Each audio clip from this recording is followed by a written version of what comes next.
Hi, Mr. Alatorre. This is Josh Reaper from ASUBB, and I'm doing my persuasive speech. Hey guys, today I'm going to be talking to you about why you should tip your waiter when you go out to eat. Now, in many parts of the world, such as Iceland, tipping is actually considered an insult, and in other places they don't rely on it. But here in the United States of America, and I know this is true for the restaurant I work at, I only get paid $2.63 an hour.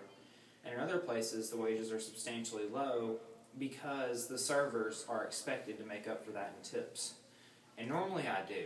Normally I do end up making up for it in tips unless I have people that don't believe in tippers, which we call anti-tippers. And the problem with them is they have many reasons as to why they don't think they should tip. First of all, some people will say that by not tipping, they help promote the server's cause for a standard wage, such as, $9 an hour or something like that.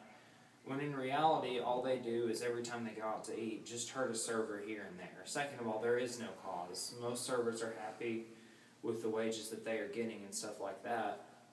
They don't really care about getting a higher wage. Something people don't realize is that servers don't get paychecks like normal people. If I do get a paycheck, it's normally only $16. And the reason is because I have to pay taxes, and the IRS will base my taxes based on how much my food and drink sales are. So they'll take out about 10 or 15% of that. And they also take out, whenever we go to clock out of the computer system, what our declared tips are. So sometimes I'll even end up having a negative paycheck. That hasn't happened to me, but I've gotten incredibly low ones, and I've seen it happen to some other servers. You get people that want to not tip well because they didn't enjoy the food, and sadly that's not the server's fault. As much as it does, quote-unquote, suck to get bad food, it's really not the server's fault. A lot of people don't know that TIPS is an acronym loosely based on, this is what I was taught at the restaurant I work, is to ensure prompt service, is that by doing that, you're fairly guaranteed a tip. And for the most part, that's true. I was reading online, and someone was like, well, I don't tip because that's their job. And people don't realize that that is how I end up making my money, and that I kind of need a tip. And then you'll get people that do, but they debate on how much they should. Some people say that, oh, if you tip 9%, you're good. Other people feel the need to tip 20%.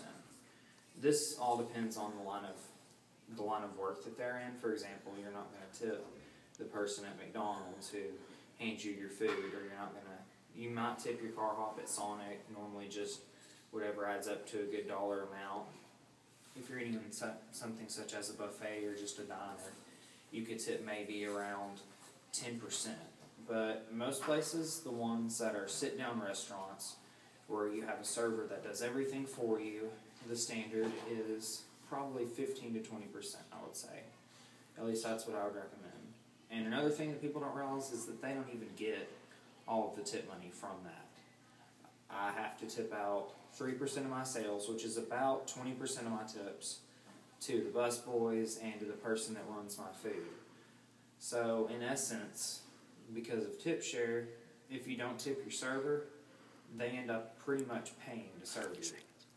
And that's really not fair to them. It'd be like if I went to the dentist and he paid me $10 to clean my teeth. It's just really not fair when you think about it that way. And so with all that being said, I hope that I presented with you enough facts to determine and help you realize why you should tip every time you go out to eat.